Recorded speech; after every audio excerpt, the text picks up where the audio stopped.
Dito sa Papa Dudut Stories, ikaw ay hindi nag-iisa.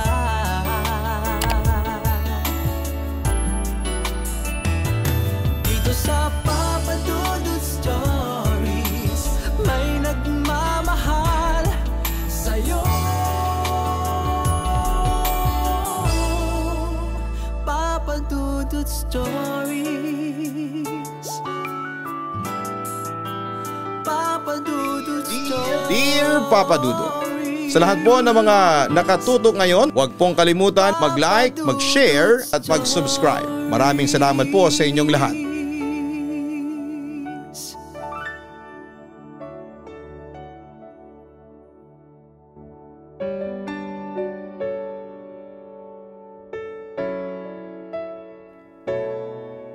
Dear Papa Dudut, nakasulat sa 10 utos ng ating Diyos na huwag kaiinggitan kung anuman ang meron sa ating kapwa.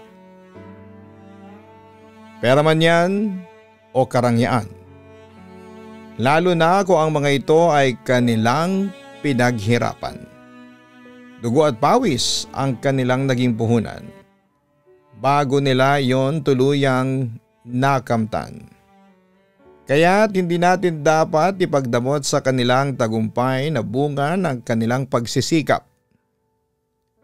Sa halip na mainggit ay mas mainam na ito'y gawing inspirasyon para sa susunod ay sa atin naman umayon ang panahon. Dear Papa Dudut, tawagin niyo na lamang po ako sa pangalang Daisy. 34 years old na sa ngayon at sa Diet Camarines Norte na po ako lumaki at nagkaisip. Gusto ko po sanang magbahagi sa inyo ng isang kwento. Katunayan ay karanasan namin ito ng asawa ko.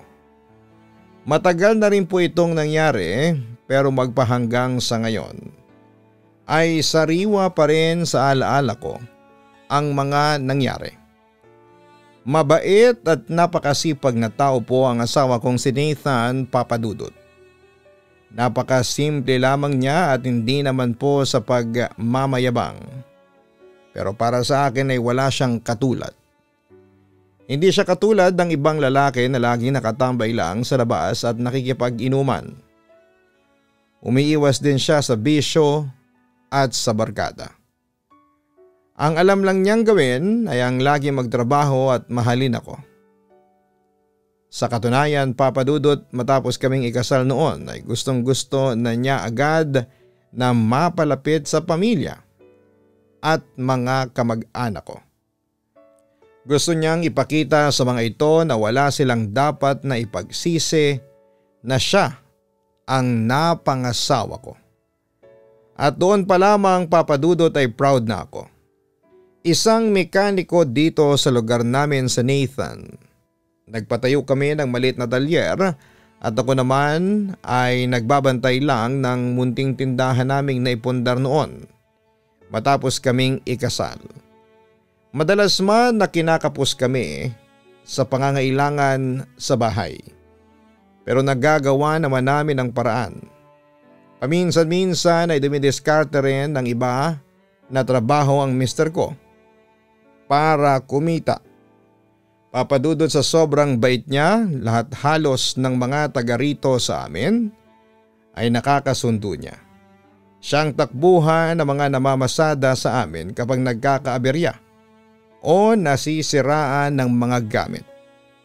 Umahanga lalo ang tiyahin at tiyuhin ko sa pagiging katangi-tangi niya at maayos na pakikisama sa lahat. Pero sa sobrang angking kabaitan niya, Papa Dudut, hindi ko lubos maisip na eto pa pala ang magiging dahilan para makaranas siya ng matinding pagdurusa na kailanman ay hindi namin makakalimutan sa tanang buhay namin.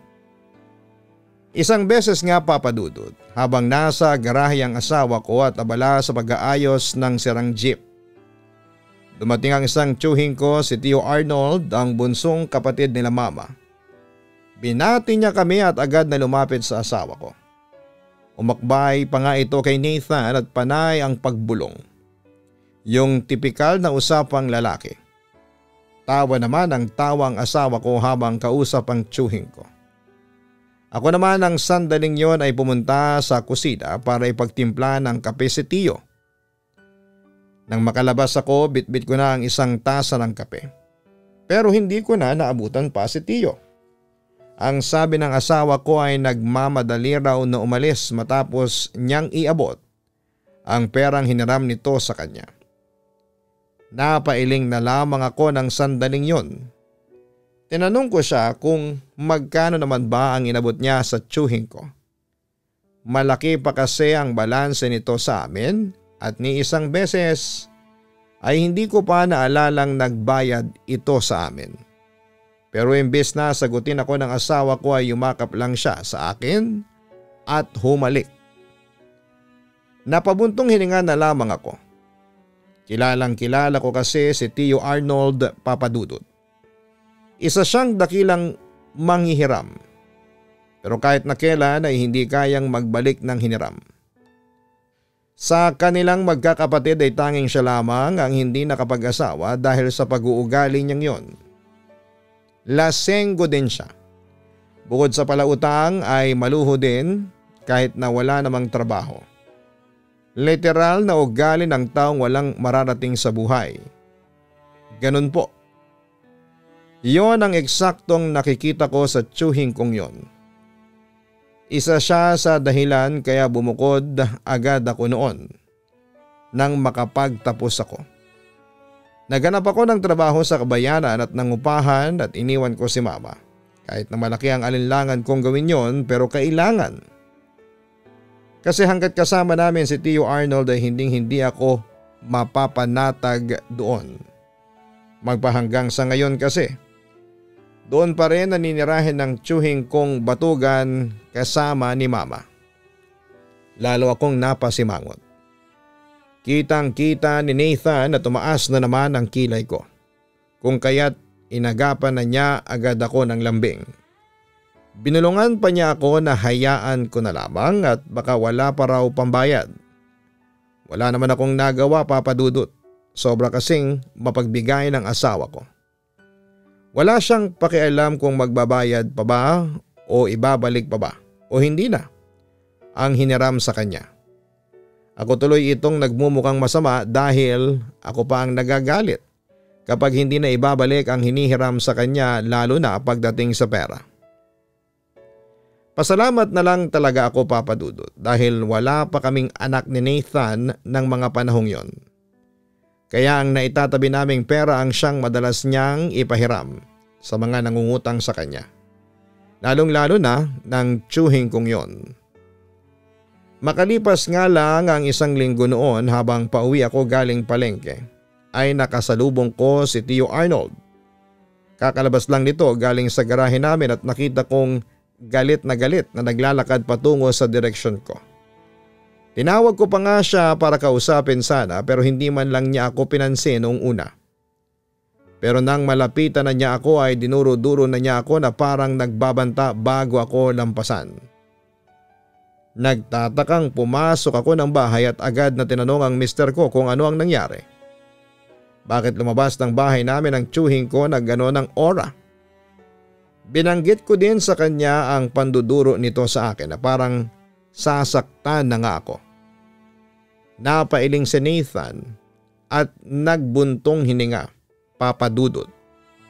Napapakamot pa nga ng ulo bago kinuha sa mga kamay ko ang mga dala ko. Ayon sa kanya ay tumanggi muna siyang magpahiram ng pera kasi meron siyang pinaglalaanan sa pera. Pero hindi daw niya inaasahan ang naging reaksyon ng tiyuhin ko.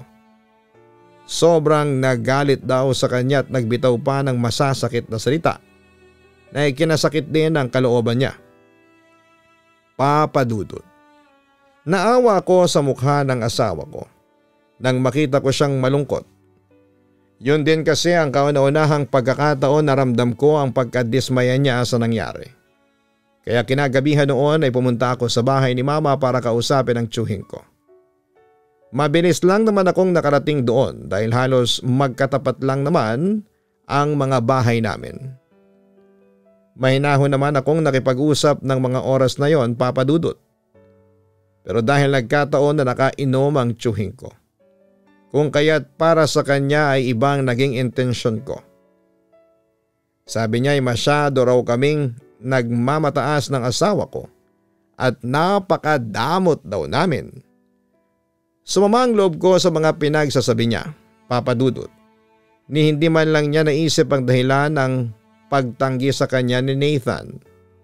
Kung sinabayan ko lang ang pagbubunganga niya sa mga oras na yon, baka ipinamukha ko na rin sa kanya na sa dami ng tulong na ibinigay namin sa kanya noon pa man, sana'y magawa niyang maalala. Pero ngayon kung makapagsalita siya sa amin parang kahit kailan ay hindi pa kami nakapagbigay sa kanya o tumulong. Napakawalang utang na loob din talaga. Dahil mas pinairal ko ang pagrespeto sa kanya ay naiyak na lamang ako sa mga sinabi niya sa amin ng asawa ko. Papa Dudut, hindi ko talaga lubos maisip na pagkatapos ng ipinakita naming kabaitan sa kanya, gano'n na lamang siya kung umasta sa amin. Ang hirap niya ring paliwanagan, gawa ng lasing na nga din siya. Kaya matapos ang diskusyon na yon, ay nagpaalam na lamang ako kay mama at saka nagmadaling umalis, bitbit ang galit at inis sa tiyuhin kong yon. Lumipas ang tagpong yon, Papa Dudut, na hindi na kami nagkausap pa ni Tiyo at tuluyan na naming kinalimutan ni Nathan yung nangyaring yon. Kinausap ako ng asawa ko ng mahinahon at pinayuhan. Gayunpaman ay nagtanim pa rin ako ng hinanakit kay Tio Arnold. Nangako pa nga ako sa sarili ko na hindi ko na yon tutulungan pa kapag lumapit ulit sa amin. Tumagal din ng halos ilang buwan at napansin namin ni Nathan na hindi na nga pumupunta sa bahay namin si Tio Arnold. Natuwa naman ako sa pangyayaring yon. Sa isip-isip ko ay baka nagtanda na siya sa mga sinabi ko o kaya ay napahiya. Yun talagang akala ko noon, Papa Dudut, pero isang araw, pauwi na kami ng asawa ko galing sa bayan dahil kakatapos lang naming magsimba noon. Nang makita naming nakabukas ang garahe namin at isa pa sa nagpagulantang sa amin. Nang makita naming nakalabas sa mga gamit ng asawa ko pati ang pinakaiingatan niyang welding machine. Kasunod din noon ay napansin namin na may 4 na lalaking nakatayo sa labas ng bahay namin. Isa na doon si Tio Arnold at may dala pang sasakyan ng mga ito. Dali-daling tumakbo ang asawa ko at kaagad na tinanong ang mga ito kung bakit nila kinukuha ang mga gamit namin sa garahe. Maging ako nga rin ay napatakbo dahil nag-alala ako para sa asawa ko. Hindi sumagot ang mga ito sa tanong ng mister ko at tuloy-tuloy lamang sila sa paghahakot. At walang pasabi na kinarga mga gamit namin sabay alis na parang walang nangyari. Na parang hindi man lang kami nakita o narinig. Nang malapitan ko si Tiyo, nagtatakang tinanong ko siya kung bakit niya yon ginagawa. Hindi ko rin maiwasang mapalakas ang boses ko dahil sa inis. Pero ang sagot lang sa akin ay kung sana lang daw ay nagpahiram lang ng pera ang asawa ko sa kanya. Noong nakaraan ay baka hindi na kami umabot pa sa ganitong eksena. Parang nanigas kami na parang yero ni Nathan ang sandaling yon habang pinagmamasdan ang papalayong si Tio Arnold, Papa Dudut. Sa kauna-unahang pagkakataon, nakita ko kung paanong umiyak ang asawa ko dahil sa sobrang lungkot. Hindi man lang kami nakapalag sa biglaang pangyayaring yon. Kahit kailan ay hindi pumasok sa isipan namin na magagawa yun ni Tio sa amin. Ang pasukin at pakialaman ang mga gamit namin sa bahay. Nabalot ng pinaghalong gigil at galit ang sarili ko na mga oras na yon, Papa Dudut. Wala nang tumatakbo sa isipan ko ng sandaling yon kung hindi ang sugurin ang tiyuhin kong yon. Pagpasok namin sa bahay ay agad kong pinakalma ang asawa ko. Dahil maemosyon pa siya. Noong time na yon ay hinayaan ko lamang siyang mapag-isa muna sa kwarto para mailabas niya ang inis niya sa mga nangyari. Kinagabihan ay hindi ako mapakali. Kating-kati na akong mabugahan ng galit ang walang hiyang tiyuhin ko. Nang makita ko naghanda na si Nathan ng mga sangka para magluto ng hapunan ay doon ako nakakuha ng buwelo para dahan-dahang makapuslit upang sumugod sa bahay ni Mama. Hindi na ako nag-isip pa kung tama o mali bang desisyon kong yon. Ang alam ko lang ay kailangan kong harapin ang tiyuhin ko para maibsan ang galit na nabubuo sa puso ko. Wala na talaga akong pakialam. Sa kahinatnan pa nun, pinagbabato ko ng malulutong at masasakit na salita si Tio Arnold. Marami rin akong bagay na isinumbat sa kanya, Papa Dudut. Ultimo ang mga nakaraan pa ay nahalungkat ko pa. Dahilan kung bakit pumagitna na si Mama at inawat ako. Apat magdahan-dahan ka naman sa mga sinasabi mo, Daisy. Baka nakakalimutan mong tiyuhin mo pa rin ako. At kasalanan nyo ng madamot mong asawa. Nangihiram ako ng maayos sa kanya pero palagi na lang niya akong tinatanggihan para mahiraman. Akala naman niya ay kakayaman nyo na yung pagdadamot niya. Makapal na pagmumukhang sabi ni Tio Arnold na tumatak talaga sa isipan ko at ikinapanting ng tenga ko.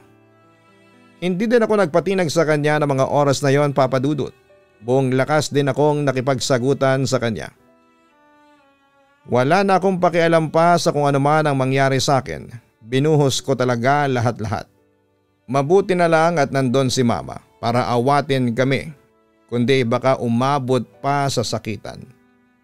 Pinalabas niya ako at hinatid sa amin. Pilit pa rin niya akong pinapakalma.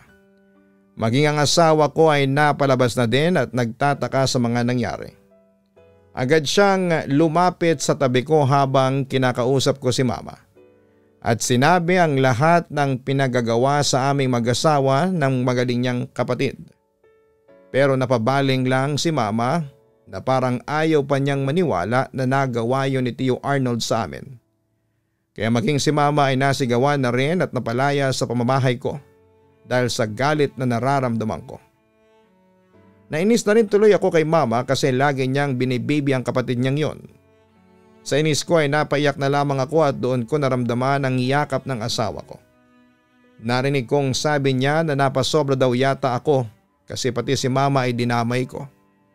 Kinakampihan pa rin niya yung kapatid niya eh. Nakakainis na kasi. Aaminin ko, Papa Dudut, na nawala na ako sa katinuan ng mga oras na yon dahil sa nilamon na nga ako ng galit ang buong pagkatao ko. Humingi agad ako ng tawad sa asawa ko dahil sa ginawa ng tiyo ko sa kanya. Alam ko na sa sobrang bait niya kaya inabuso na siya ng kamag-anak ko lalo na si Tio Arnold. Pero ang hindi ko alam dahil sa naging padalos-dalos na desisyon kong yon ay malalagay pala sa kapahamakan ang asawa ko. Pinalipas namin ang mahigit 1 linggo at nagpakumbabang pumunta sa bahay ni Mama. Pagpasok ko doon ay humingi agad ako ng tawad para sa mga binitawan kong masasakit na salita. Nakayuko rin akong humingi ng kapatawaran kay Tio pero hindi niya ako pinansin. Ultimo kapag nagkakasalubong kami sa bayan o sa daan. Lumapit ako sa kanya para makipag-usap ng maayos pero hindi na niya talaga ako pinansin pa, Papa Dudut. Laging galit na galit lamang siyang nakatingin sa akin pero hindi siya nakapagsasalita o kinikibo man lang ako. At kung minsan pa nga ay nahuhuli ko rin siya na nakatingin ng masama sa asawa ko na wala namang ginagawang masama sa kanya. May pagkakataon na napapansin kong bumubulong ito na hindi ko naman maintindihan kung ano ang pinagsasasabi niya.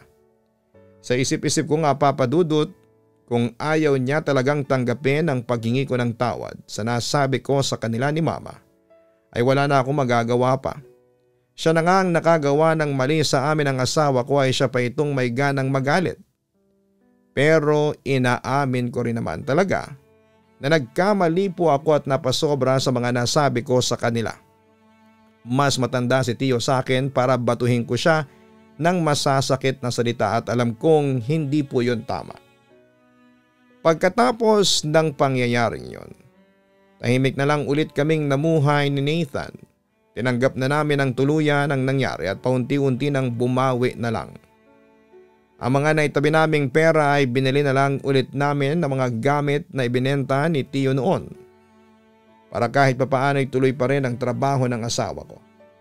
Nakabili na rin kami ng bagong welding machine at salamat sa Panginoon dahil mas lalo pang dumami ang nagpapagawa sa talyer ng mister ko noon.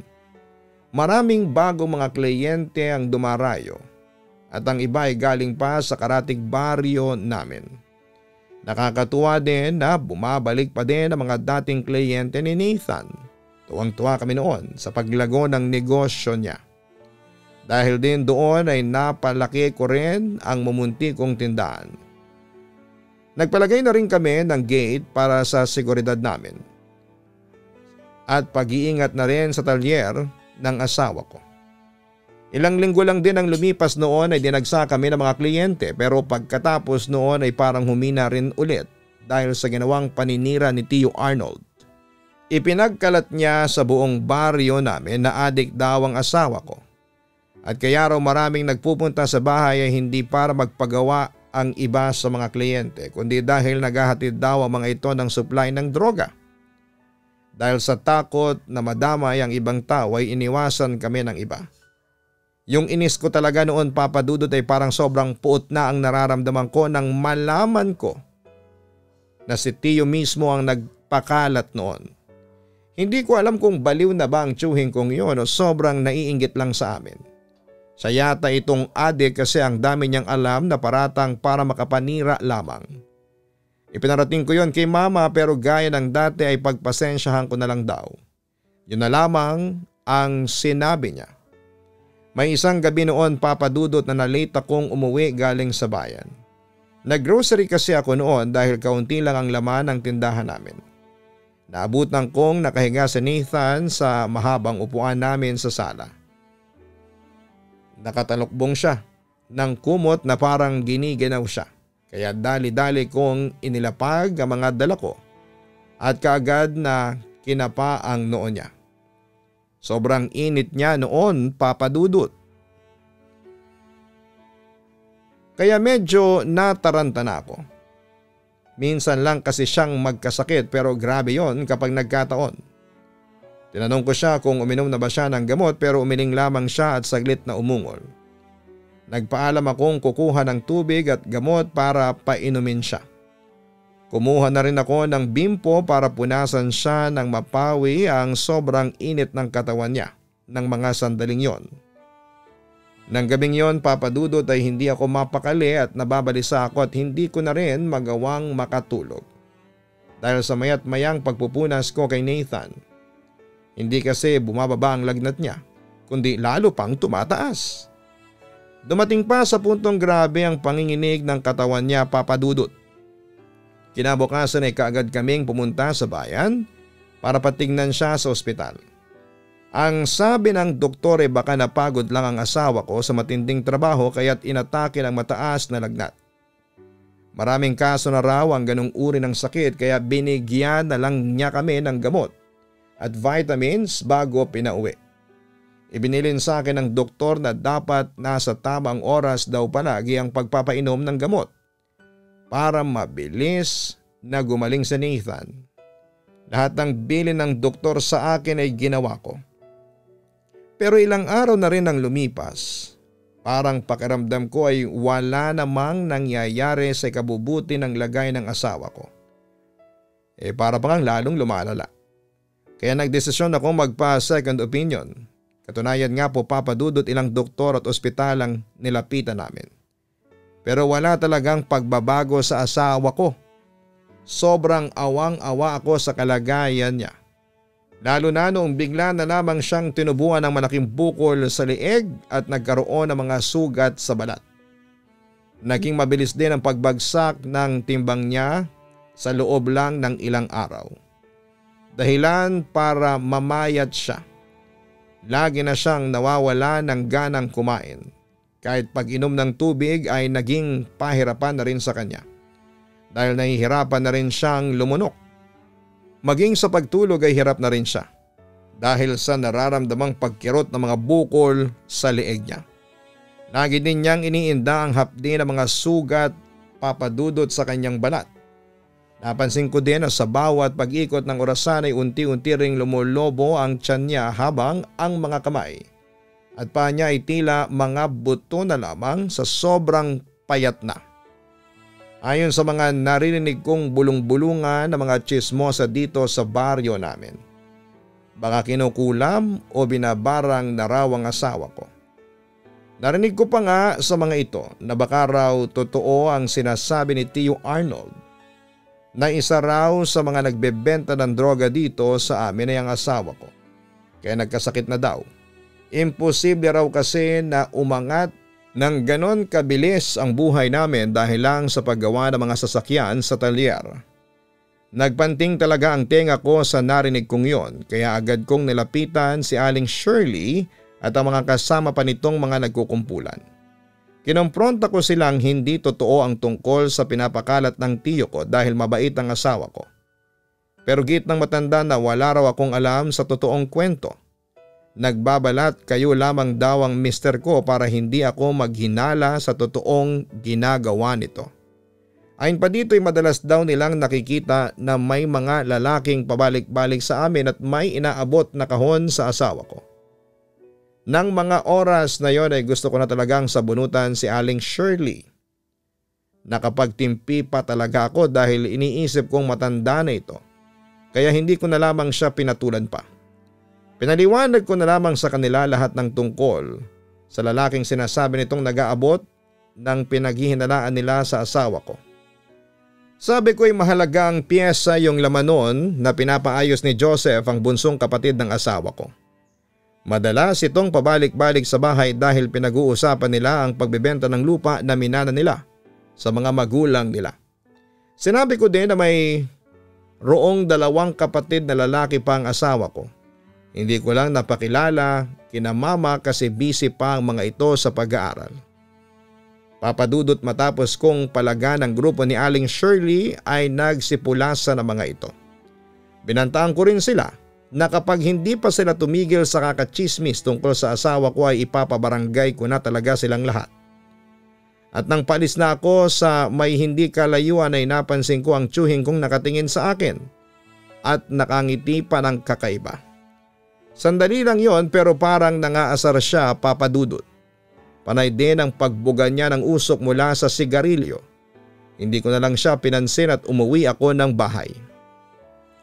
Makalipas nga ang ilang araw ay nagulat ako nang bumisita sa bahay si Nanay Marisa, ang nanay ni Nathan.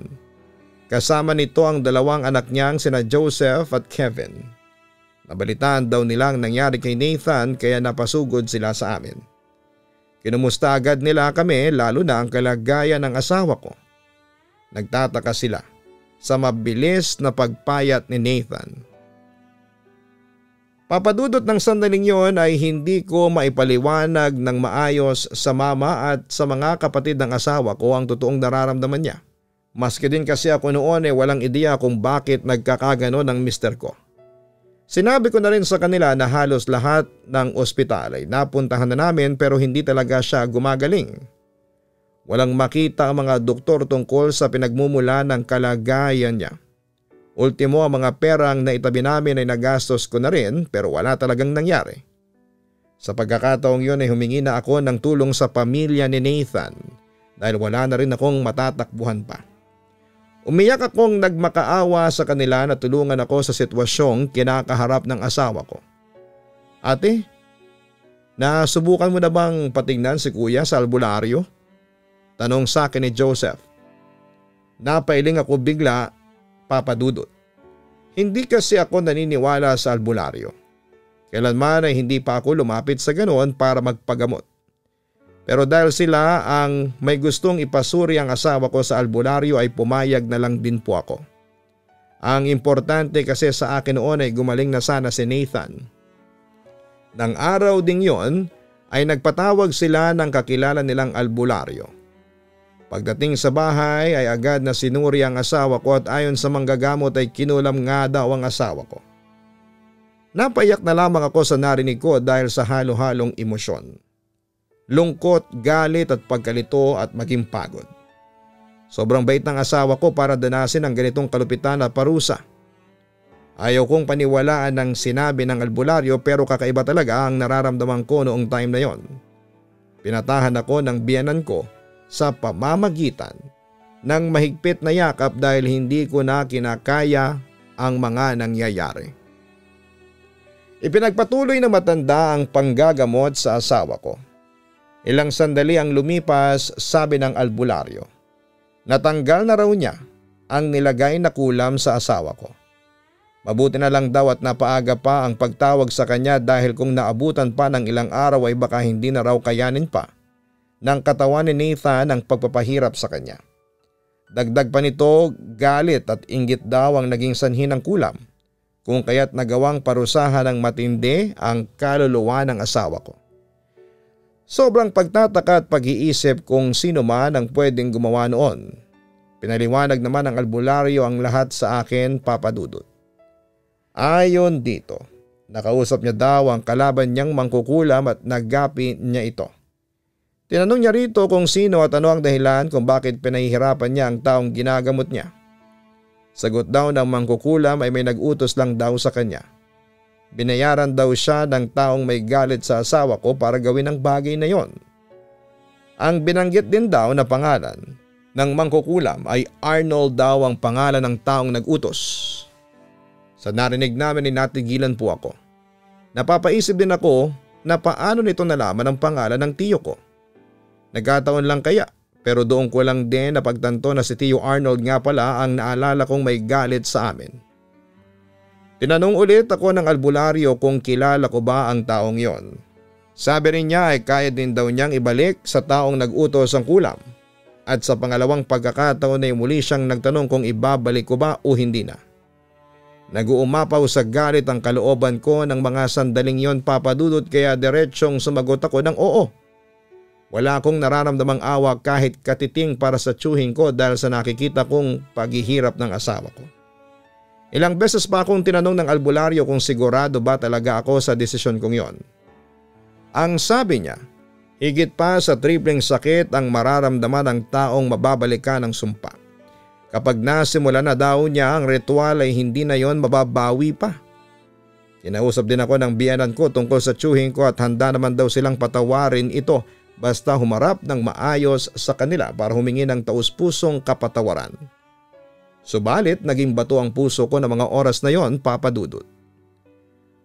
Mariin ko pong sinabi na ako, hindi ko siya mapapatawa dahil sa ginawa niya sa asawa ko.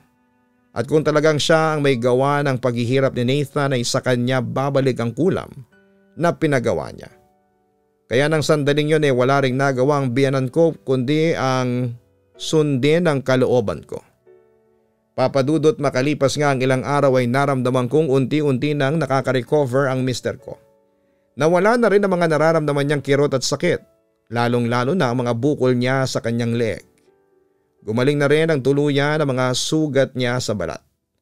Bumalik na rin ang normal ang tiyan niya. Sa tuluyang paggaling ni Nathan, nanumbalik na ang lahat. Pati pagtatrabaho sa talyer ay nagagawa na ulit niya. Sa kabilang banda naman ay nabalitaan ko sa mga kabaryo namin na nagkasakit nga ng malubha ang tiyuhin ko. Ayon pa sa mga chismosa, sa Motsari raw ang naging findings ng doktor, may diabetes, may high blood at sakit sa atay. Na baka yun na raw ang resulta ng sobra nitong pag-iinom at kakagamit ng ipinagbabawal na gamot. Maliban pa doon, baka nagkaroon pa ito ng HIV dahil sa pakikipagtalik sa mga bakla doon sa kabayanan. Sabi pa ng iilan, bago ito dapuan ng malubhang kondisyon ay nagawa pa nitong makapagnakaw sa kabilang baryo para lamang may pambili ng bisyo nito. Napailing na lamang ako sa mga ginawang yon ng tiyuhin ko at nakaramdam ako ng awa, pero huli na. Masakit para sa akin dahil alam kong malulungkot si mama at maghihirap sa paghanap ng pera para maipagamot ang kapatid niya. Ganon pa man ay wala na akong magagawa pa. Hindi nga rin nagtagal ay namatay ang Tiyo Arnold ko, Papa Dudut. Umuwi ako sa bahay para tulungan si mama sa pag-aasikaso ng burol nito. Dumating din ang ilan naming kamag-anak at mga kapatid nila.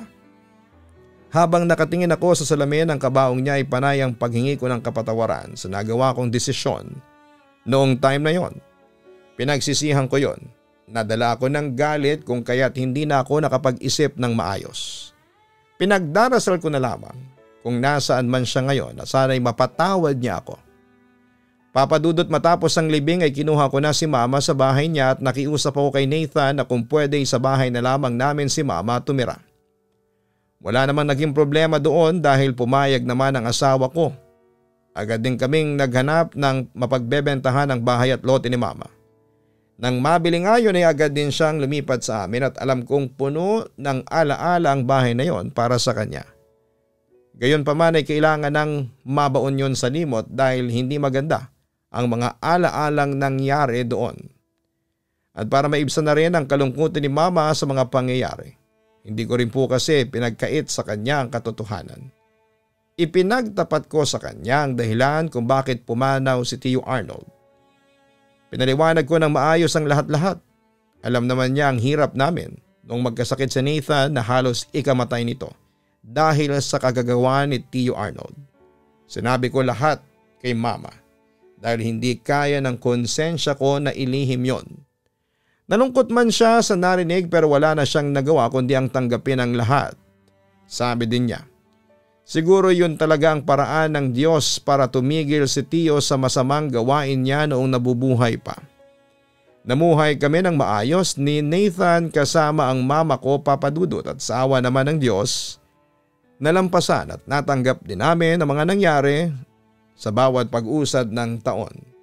Hanggang dito na lamang po ang kwento ko, Papa Dudut, at maraming salamat po. Lubos na gumagalang, Daisy. Maraming salamat, Daisy, sa pagbabahagi mo ng iyong kwento. Sobrang sakit na kung minsan sa buhay natin ay kung sino pa ang tinuring nating pamilya, yun pa ang gagawa ng ikakapahamak natin.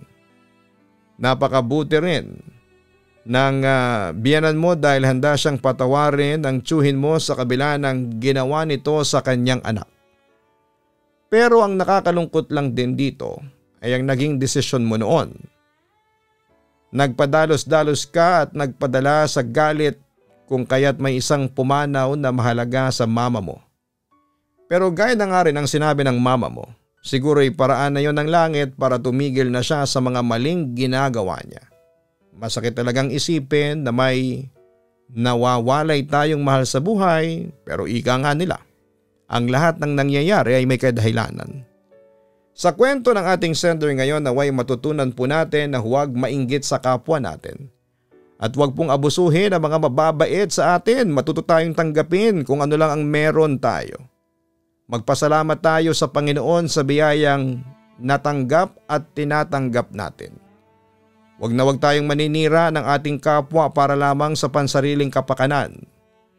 Maging responsable din tayo sa gagawing desisyon. At huwag magpadalos-dalos para sa huli wala tayong pagsisisihan. At sa mga tsismosa naman ay huwag agad manghuhusga. Kung wala kang mabuting ambag sa buhay ng iba at hindi mo alam ang buong kwento ay mag-focus ka na lamang sa sariling buhay. At hindi sa buhay na puro chismis at mamuhay kayo ng matiwasay. Hanapin po ang Kaistorya YouTube channel para sa ibang mga horror stories. Ganon din ang Papa Dudut Family YouTube channel. Maraming salamat po.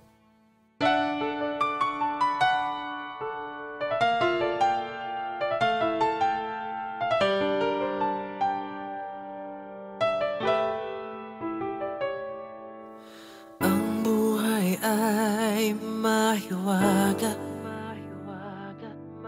laging may lungkot at saya.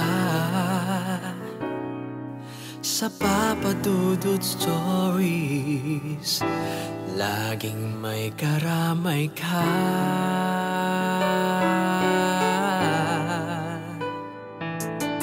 Mga problemang kaibigan, dito ay pakikinggan ka.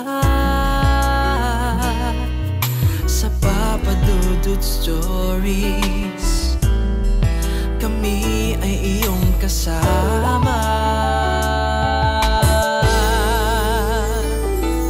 dito sa Papa Dudut Stories. Ikaw ay hindi nag-iisa.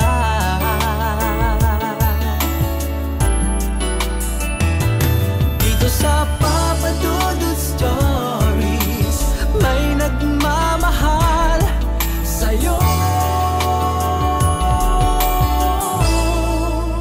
Papa Dudut Stories. Papa Dudut Stories. Papa Dudut Stories.